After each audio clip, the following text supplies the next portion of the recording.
Hello students, welcome back to Elite Tutors. चलिए इस video में हम कंटिन्यू करने वाले हैं प्रैक्टिस सेट 3.2 और इसमें हम देखने वाले हैं क्वेश्चन नंबर 6, 7, 8, 9 और 10। 5 क्वेश्चन देखेंगे। तो चलिए फर्स्ट क्वेश्चन से शुरू करते हैं। और फर्स्ट क्वेश्चन मतलब 6th क्वेश्चन क्या लिखा है कि find how many 3 digit natural numbers are divisible by 5। तो इसका मतलब है कि आप बताइए कि ऐसे कितने 3 डिजिट वाले नंबर हैं जिनको आप 5 से डिवाइड कर सकते हो, लेकिन 3 डिजिट नंबर है। तो 3 डिजिट नंबर किसको बोलेंगे स्टूडेंट्स? अगर हम 1 से लेकर 9 तक की बात करें तो सिंगल डिजिट है। फिर 9 के बाद 10 से शुरू होता है 2 डिजिट वाला, और 10 से लेके 99 तक हम जब रीड करेंगे तो 2 डिजिट रहता है। और 99 के बाद जब फर्स्ट नंबर आता है 100, तो वो 3 डिजिट का शुरुआत वाला नंबर होता है।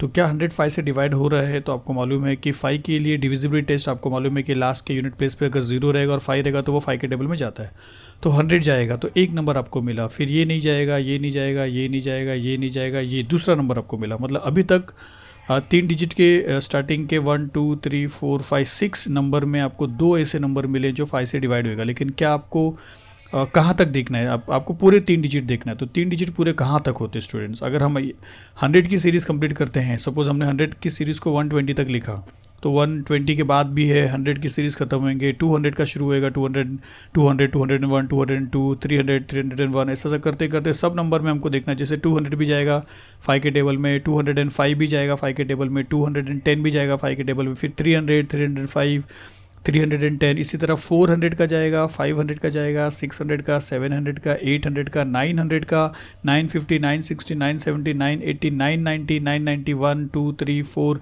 990 करते करते करते 995, 996, 997, 998, 999 तक आप जब पहुँचोगे, और उसके बाद जब आप नेक्स्ट नंबर देखोगे तो वो 1000 होगा, जिसके अंदर 1, 2, 3, 4 डिजिट आ जाता है। और जबकि हमको बोला 3 डिजिट, तो मतलब मैक्सिमम जो नंबर 3 डिजिट का है, हाईएस्ट नंबर वो है 999, और जो सबसे स्मॉलेस्ट नंबर है 3 डिजिट में वो है 100।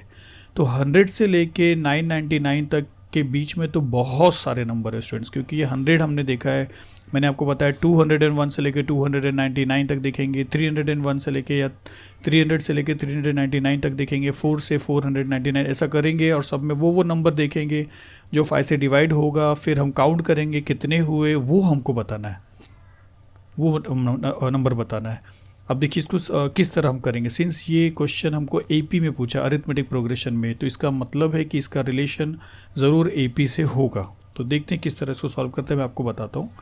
तो चलिए अगर यहाँ पे हम देख रहे हैं तो 100 एक ऐसा नंबर है जो आपको मालूम पड़ेगा कि 5 के टेबल में जा रहा है। नेक्स्ट नंबर 105 है। उसके बाद अगर आप देखते हो तो 110 आपको एक ऐसा नंबर मिलेगा जो 5 के टेबल में जाने वाला। उसके बाद अगर आप देखते हो तो 115 मिलेगा आपको ऐसा नंबर जो 5 के टेबल में जाएगा। उसके बाद अगर आप देख रहे हो तो 120, फिर 125, 130, 135, लेकिन हम वो सारे के सारे नंबर लिख नहीं सकते।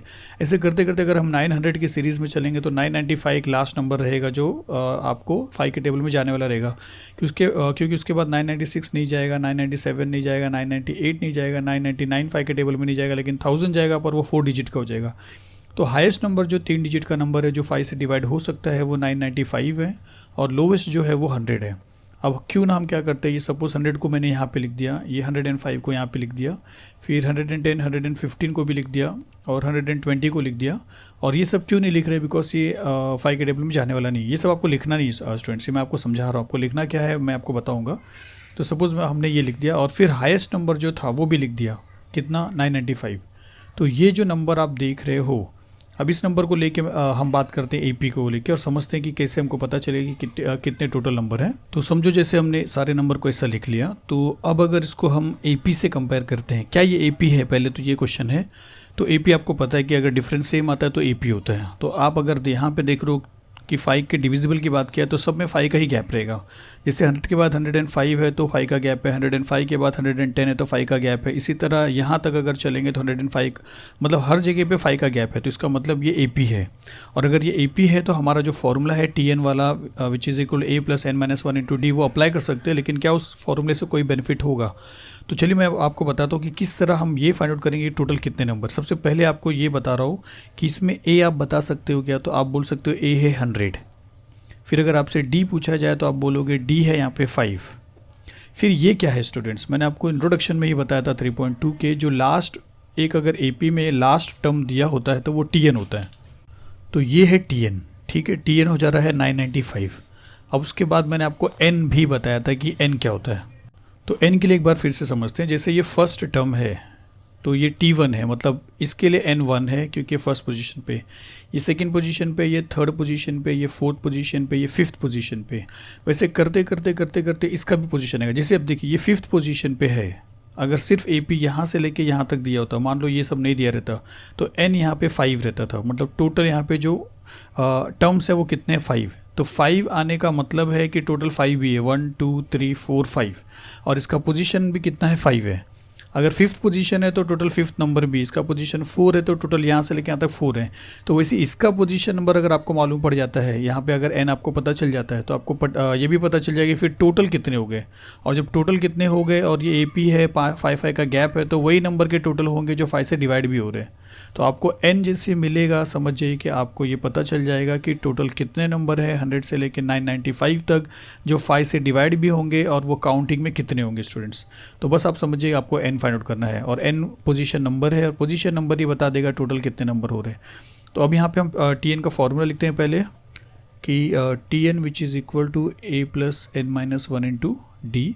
फिर हम सबका वैल्यू सब्स्टिट्यूट करते हैं, जिसमें Tn है 995 which is equal to first term आपको मालूम है 100 लिखा हुआ है, प्लस n आपको नहीं पता है, पोजीशन नंबर ही तो नहीं पता है, तो n रहेगा, माइनस 1 इंटू डी हमारे पास 5 है। अब इसको सॉल्व करेंगे तो 995 सेम रहेगा which is equal to 100 plus 5 into n करेंगे तो 5n हो जाएगा, माइनस 5 इंटू 1 करेंगे तो 5 हो जाएगा।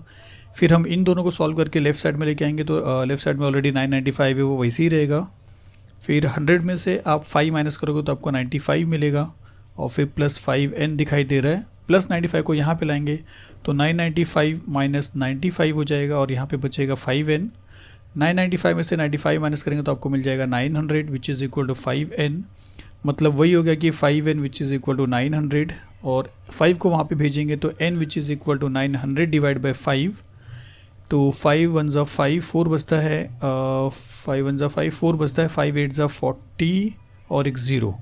तो n का वैल्यू अगर आपको मिला है 180, तो आप समझ जाइए कि इसका पोजीशन नंबर है 180 पे। ये पहले पोजीशन पे था इसलिए एक नंबर हुआ, दूसरे पोजीशन पे हो तो अभी तक 2 नंबर मिले हैं जो 5 के टेबल में जा रहे हैं। ये तीसरे पोजीशन पे हो तो अभी तक 3 नंबर मिले हैं। ये फोर्थ पोजीशन पे है, ये फिफ्थ पोजीशन पे तो 5 मिले हैं। तो ये अगर 180th पोजीशन पे है तो इसका मतलब टोटल हमको 180 नंबर्स मिले हैं। तो आप ऐसा बोल सकते हो कि लास्ट में कि therefore 180 3 digit natural numbers are divisible by 5, जो आपको लास्ट में लिखना है।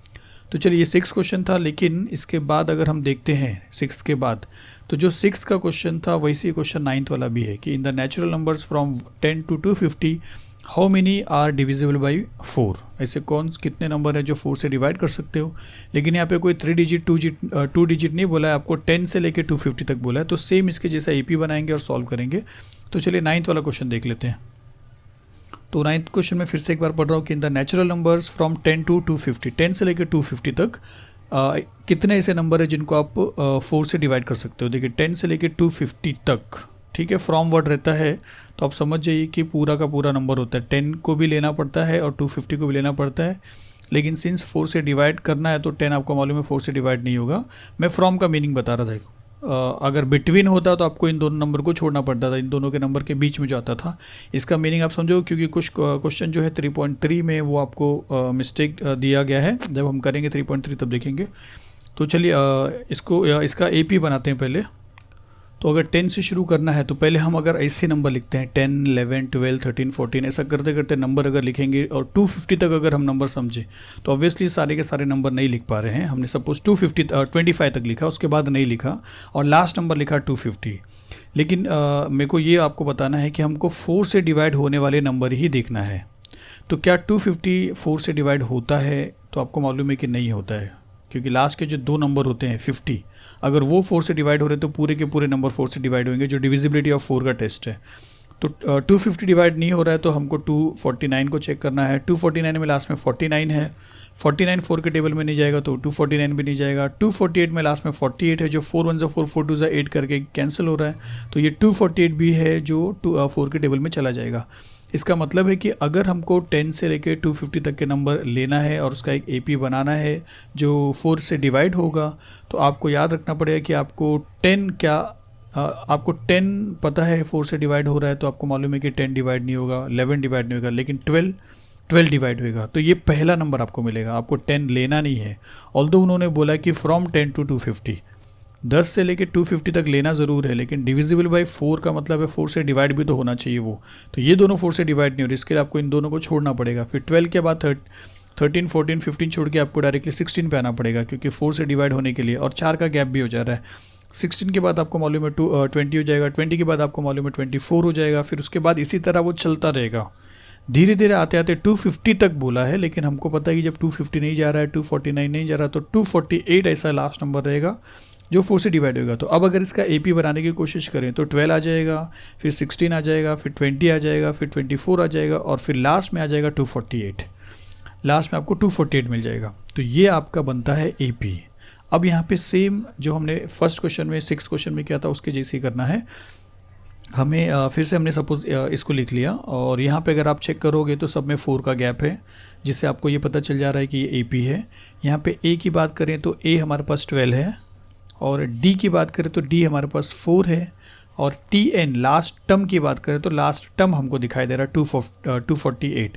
लेकिन उसकी पोजीशन की बात करें तो वो हमको नहीं पता है कि वो कितने पोजीशन पे है, और वही आपको फाइंड आउट करना है, जिसके बाद आपको आपका आंसर मिल जाएगा। तो चलिए TN के फॉर्मूले से इसको हम सॉल्व करना शुरू करते हैं। तो यहाँ पे लिखते हैं TN का formula which is equal to A + n-1 into D, और TN लास्ट टर्म है जो आपके पास है 248। तो आप लिखिए यहाँ पे 248, फर्स्ट टर्म आपके पास 12 है, तो लिखिए 12 प्लस n, तो n नहीं है तो n सेम आ जाएगा, फिर -1 इंटू D, अगर D दिख रहे तो आपके पास 4 है, तो 248 सेम यहाँ पे लिख देते हैं विच इज़ इक्वल टू 12, फिर प्लस 4 इंटू n बन जाएगा 4n, -4 1 = 4, फिर 12 में से आप 4 माइनस करेंगे तो लेफ्ट साइड में 248 है वो लिख दिया हमने, विच इज़ इक्वल टू 12 में से 4 माइनस करेंगे तो आपको 8 मिल जा रहा है, फिर प्लस 4n प्लस 8 यहाँ पे आ जाएगा तो -8 हो जाएगा, तो 248 - 8 विच इज़ इक्वल टू 4n, तो 240 विच इज़ इक्वल टू 4n, और उसका मतलब हो गया कि that is 4n which is equal to 240। Therefore n आप दैट इज़ लिख दीजिए यहाँ पे, देयरफॉर n जो है वो मिल जाएगा आपको 240 डिवाइड बाय 4, तो 4 6 = 24 और 0, देयरफॉर n आपको मिल गया 60। तो इसका मतलब है कि total 60 numbers are there which are divisible by 4। तो चलिए 9 क्वेश्चन फिनिश होता है, देखते हैं अब जो बचा क्वेश्चन है वो कर लेते हैं।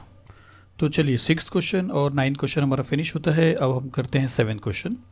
तो चलिए 7th क्वेश्चन एक बार रीड करते हैं। तो क्या लिखा देखिए, the 11th term and 21st term of an AP are 16 and 29 respectively, then find the 41st या 41th term of that AP। तो इसका मतलब है कि अगर एक AP है उसके अंदर 11th टर्म जो है वो 16 है, और 21st टर्म जो है वो अगर 29 है, तो आप 41th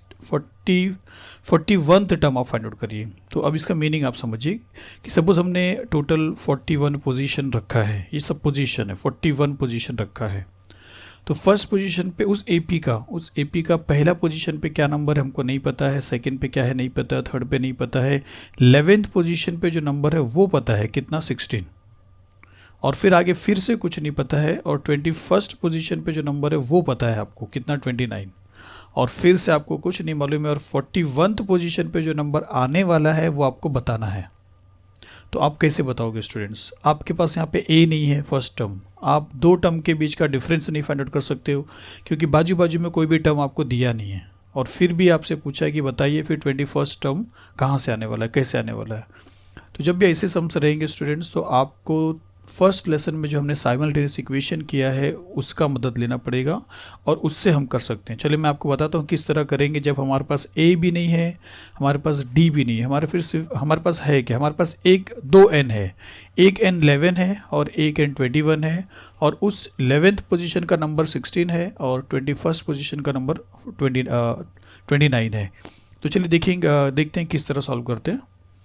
तो हमको TN का जो फॉर्मूला है उससे सॉल्व करना है, और हमको दो इक्वेशन बनाना है। जैसे देखिए, अगर जनरल फार्मूला लिखते हैं TN का, तो TN का फॉर्मूला है A + n-1 इंटू D।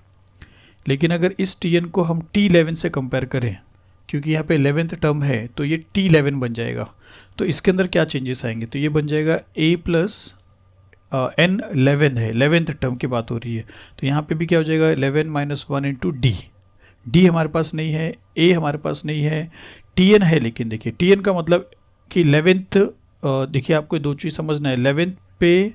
चलिए मैं पीछे आपको बताता हूँ, जो हमने पीछे किया था। यहाँ पे देखिए ये 11 क्या है और ये 16 क्या है। तो 11 जो है वो n है और 16 जो है वो उस n का के प्लेस पे 16 है, मतलब वो T11 है। तो T11 यहाँ पे 16 है और n 11 है। उसी तरह यहाँ पे n आपको अगर बोलूँ तो वो 21 है और T21 अगर आपको बोलूँ तो 29 है। ऐसा आपको समझना है, तो वो चीज़ हम यहाँ पे देख रहे हैं। तो यहाँ पे T11 अगर आप देखोगे तो वो है 16, तो यहाँ पे आप लिख दोगे 16, लेकिन n की बात करेंगे तो वो 11 है। तो 16 which is equal to a plus 11 में से 1 माइनस करें तो 10 आ जाएगा, 10 इंटू डी करेंगे तो d आ जाएगा। इसी को हम एक इक्वेशन के जैसा लिखेंगे और ऐसा लिखेंगे, that is a plus 10d which is equal to 16, और ये बन जाएगा आपका एक इक्वेशन नंबर 1। जैसे हम लिखते हैं ना x plus 10y which is equal to 16, तो ये उसी तरह है। x और y के प्लेस पे यहाँ पे आपको मिल रहा है a और d, और जैसा हम एक वैल्यू मिलता था तो x का वैल्यू सब्स्टिट्यूट करते थे तो y मिल जाता था, या y का मिलता था तो x का मिलता था, वही चीज़ आपको यहाँ पे करना है। तो चलिए, अगर हमने T11 को लेके एक इक्वेशन बनाया है तो T21 को भी लेके आप एक इक्वेशन बना सकते हो।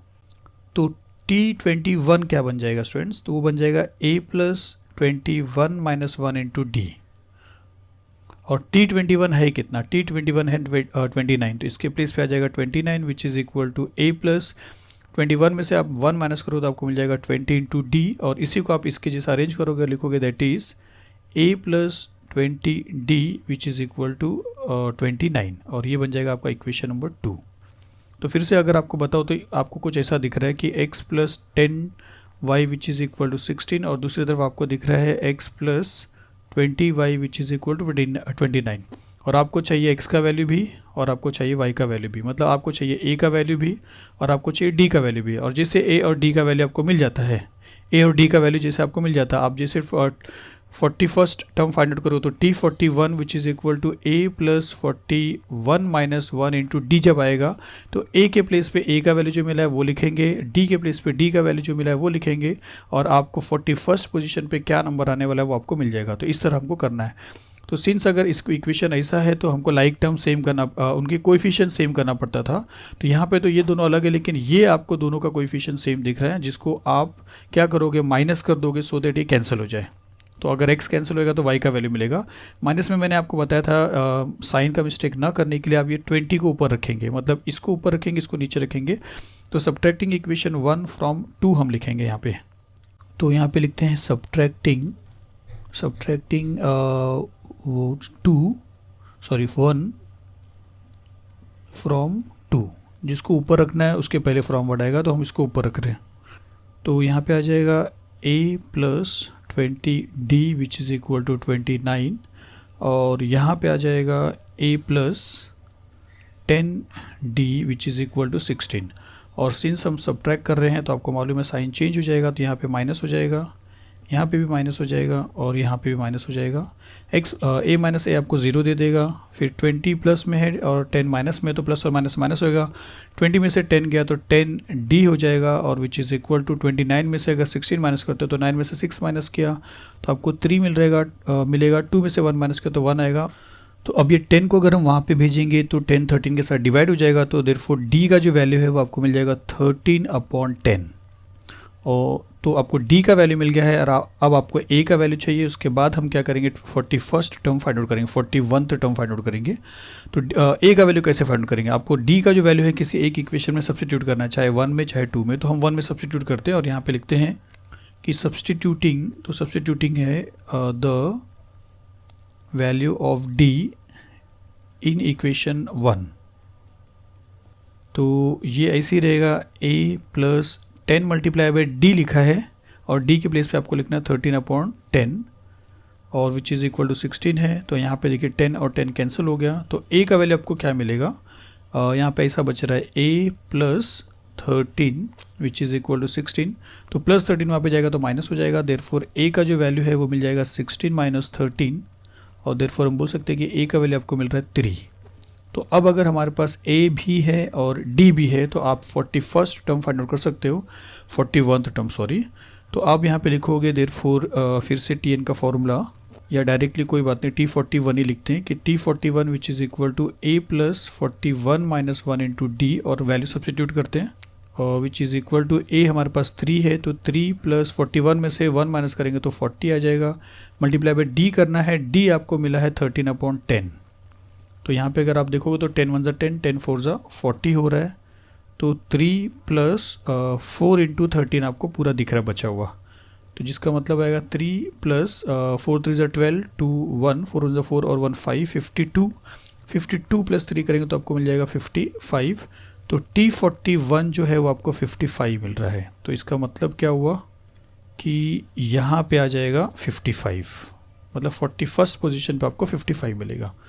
तो चलिए 7th क्वेश्चन फिनिश होता है, आपको इतना लिखना है। चलिए इसके बाद जो बच रहा है वो क्वेश्चन देखते हैं। तो चलिए 8th सम्स देखते हैं, और इसमें क्या लिखा है 11 8 5 2 और डॉट डॉट डॉट दिया है, और इन दिस AP, मतलब ये AP है, आपसे पूछा है कि विच टर्म इज़ नंबर -151। तो इसका मतलब है कि ये 11 है, फिर ये 8 है, फिर ये 5 है, और फिर ये 2 है, और फिर ऐसा करते करते करते -151 भी आएगा एक टाइम पे। तो ये कौन सा टर्म रहेगा? अब देखिए नेगेटिव क्यों है, क्योंकि ये AP डिसेंडिंग ऑर्डर में चल रहा है। इसका फर्स्ट टर्म 11 है, दूसरा टर्म कम हो गया है 8 हो गया है, तीसरा टर्म और कम हो गया है, चौथा टर्म और कम हो गया, इसका मतलब ये कम होते चला जाएगा, और जब कम होते चला जाएगा तो ऑब्वियसली लास्ट आगे बहुत आगे चलेंगे तो आपको माइनस में ही मिलेगा नंबर। अब आपको बताना है ये कि कौन सा नंबर है ये, इसका मतलब इसका पोजीशन नंबर क्या है, मतलब आपको मालूम है कि n बताना है, जिससे आपको बताया है कि फर्स्ट पोजीशन है, इसका सेकंड है, इसका थर्ड है, इसका फोर्थ है, तो इसका पोजीशन नंबर बताइए, और वही है विच टर्म इज़ नंबर -151। तो यहाँ पे हमारे पास A है 11, और अगर D की बात करेंगे तो आप माइनस करके देखिए, T2 माइनस T1 माइनस करिए, तो T2 कितना है 8 है, तो 8 में से आप 11 माइनस करिए तो आपको मिल रहा है -3। तो यहाँ पे आपको D मिल रहा है -3। और उसके बाद अगर हम Tn की बात करते हैं, Tn तो लास्ट नंबर आपको मालूम है वो है -151, ये लास्ट नंबर है, ये AP का लास्ट नंबर है जहाँ तक इनको बात करना है, और उसका वो है कितना ये आपको बताना है। तो n आपसे पूछा है, तो आपके पास A है, आपके पास D है, आपके पास Tn है, आपके पास n नहीं है, तो n आपको फाइंड आउट करना है। तो बस हम Tn का फॉर्मूला लिख के हम n फाइंड आउट कर सकते हैं। तो यहाँ पे लिखते देयरफॉर नहीं, ऐसे लिखिए कि Tn अगर A plus n minus 1 into D है, तो देयरफॉर हम लिख सकते हैं कि Tn के प्लेस पे हम लिखेंगे यहाँ पे -151, तो यहाँ पे आएगा -151 which is equal to A आ जाएगा 11 प्लस n हमको नहीं पता, तो n माइनस 1 इंटू D इस बार नेगेटिव है -3, तो आपको इस तरह लिखना है, ना कि -3 लिखना है। अभी इसका रिलेशन मल्टीप्लिकेशन का है, अगर आप ब्रैकेट नहीं लिखोगे तो सब्ट्रैक्शन का हो जाएगा। अब ये -151 सेम रहेगा, और विच इज़ इक्वल टू यहाँ पे आपको 11 लिखना है, फिर आपको चाहिए तो आपको यहाँ पे लिख देना है, जैसे इन दोनों का साइन मल्टीप्लाई करिए, प्लस इंटू माइनस माइनस होगा, तो आप माइनस लिखिए और 3 को पहले लिख के n-1 को बाद में लिखिए, तो आपको मल्टीप्लिकेशन में ईजी होगा, तो दिखाई देगा अच्छा आपको। Therefore -151 which is equal to 11, फिर -3 इंटू n करेंगे तो -3n आ जाएगा, -3 इंटू -1 करेंगे तो माइनस इंटू माइनस प्लस हो जाएगा, और 3 1 3 आ जाएगा। फिर अब यहाँ पे देखेंगे तो -151 इज़ इक्वल टू, ये प्लस में है ये प्लस में, तो प्लस और प्लस प्लस होएगा, तो 11 प्लस 3 आपको मिल जाएगा 14, फिर -3n है, 14 यहाँ पे आएगा तो -151 माइनस 14 बन जाएगा, और which is equal to -3n। इन दोनों को सॉल्व करेंगे तो -4 और 1 5 हो जा रहा है, 1 और 5 6 हो जा रहा है, और ये 1 -165 विच इज़ इक्वल टू -3n, जिसमें से आप नेगेटिव साइन हटा भी सकते हो और डायरेक्टली लिख सकते हो। देयरफॉर n जो है वो 165/3 रहेगा, या माइनस अपन माइनस भी लिखोगे तो भी माइनस कैंसिल रहेगा। अब इसको हम कैंसिल करते हैं तो 3 5 15 हो रहा है, और ये भी 3 5 15 हो रहा है। देयरफॉर n जो है वो 55 मिल रहा है, मतलब 55th टर्म जो है वो -151 आ रहा है इस AP में। तो n का वैल्यू आपको 55 मिला स्टूडेंट्स। चलिए इसके बाद जो एक सम्स बच रहा है वो देखते हैं। तो चलिए 10 सम्स देखते हैं, और इसमें क्या लिखा है कि in an AP 17th term is 7 more than it's 10th term. तो हमसे बोला कि फाइंड द कॉमन डिफरेंस, तो आपसे D फाइंड आउट करने के लिए बोला है, लेकिन कंडीशन क्या बोला कि 17th टर्म जो है AP का वो 10th वाले टर्म से 7 ज़्यादा है। जैसे अगर यहाँ पे कुछ पोजीशन लिखा है, सपोज 17 पोजीशन तक लिखा है, तो तो यहाँ पे ये बोला गया कि जो 17th पोजीशन पे, मतलब ये एक एपी है, तो 17th पोजीशन पे जो भी एपी है, पर आपको एक भी टर्म का पता ठिकाना नहीं है स्टूडेंट्स, ये आपको बताना है। सिर्फ आपको कंडीशन ये पता है कि 17th टर्म पे जो भी नंबर है वो 10th टर्म के नंबर से 7 ज़्यादा है। जैसे अगर मैं बोलूँ कि अगर 10th टर्म पे एक एग्जांपल लेते हैं कि अगर 20 है, अगर 10th टर्म पे 20 है तो 17th टर्म पे जो भी नंबर रहेगा वो उससे 10 ज़्यादा है, 7 ज़्यादा है, मतलब 27 रहेगा। तो आपको इतना कंडीशन दिया है कि 17th टर्म पे जो भी नंबर है वो 10th टर्म से 7 ज़्यादा है। 17 टर्म को हम T17 बोल सकते हैं और 10th टर्म को हम बोल सकते हैं T10। तो इसका इक्वेशन या इसका कंडीशन हम ऐसा बोल सकते हैं कि 17th टर्म पे जो भी नंबर है वो 10th टर्म से 7 ज़्यादा है, ऐसा लिखेंगे। ना कि हम ऐसा बोलेंगे कि T10 is equal to T17 plus 10। 17th वाला 17th वाला 7 ज़्यादा है, तो 7 जो है वो 17 के साथ ऐड नहीं होगा, वो 7 10 के साथ ऐड होगा। जैसे देखिए सपोज हमको 17 नहीं पता, T17 टर्म नहीं पता है, ये मालूम ही नहीं कि 27 है, लेकिन आपको 10th टर्म पता है। तो 10th टर्म कितना है, 20 है। तो यहाँ पे अगर 20 लिखेंगे और यहाँ पे प्लस 7 लिखेंगे तो यहाँ पे हमको मिलेगा 27। तो ये किसका वैल्यू मिला आपको, ये T17 का मिला, और वही यहाँ पे लिखा T27। तो आप हमेशा याद रखिए कि अगर ये ज़्यादा है तो प्लस जो रहेगा वो छोटे वाले के साथ होगा, तब उसका नंबर मिलता है। तो एक कंडीशन में जब हम सम सॉल्व करेंगे तो हाँ, ये एक हम यूज़ करेंगे कंडीशन की T17 is equal to T10 plus 7, उसके बाद हम सॉल्व करेंगे। चलिए देखते हैं इसको किस तरह सॉल्व करेंगे। ईजी है, कोई भी हार्ड नहीं है। तो चलिए क्वेश्चन तो ये है। अब हम यहाँ पे जनरल फॉर्मूला लिखते हैं कि Tn which is equal to a plus n minus 1 into D. अगर ये Tn है तो T17 क्या हो जाएगा, तो हम बोल सकते हैं देयरफॉर T17 जो है वो हो जाएगा a plus 17 minus 1 into D, क्योंकि n 17 है तो ये n 17 हो रहा है।